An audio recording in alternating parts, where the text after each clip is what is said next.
शहादत। हाँ जी हाँ जी, तो मेरा नाम। हाँ जी, 1 महीना पूरा हो गया गुर्दे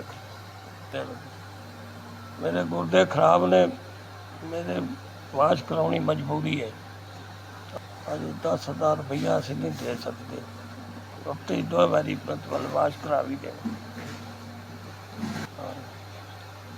अरे मैं बाजू के पिया बल्ला जा, तो कारोबार भी नहीं कोई कर सकता। बच्चे छोटे ने, कारोबार और मैं कोई भी नहीं कर सकता ना। वो आपकी बस ये सब्जी पूरी करते हैं। थोड़ी मेहरबानी मियाँ, तुम मियाँ पैसे दिते ने जा गुर्दे वे लवा छुटे भाई, मशीन लगी खड़ी। तंदुरुस्ती देवे, थोड़ी मेहरबानी मियाँ। अल्लाह तुहानू दूना देवे, जेड़ा गरीबियां दी मदद करते पे ने।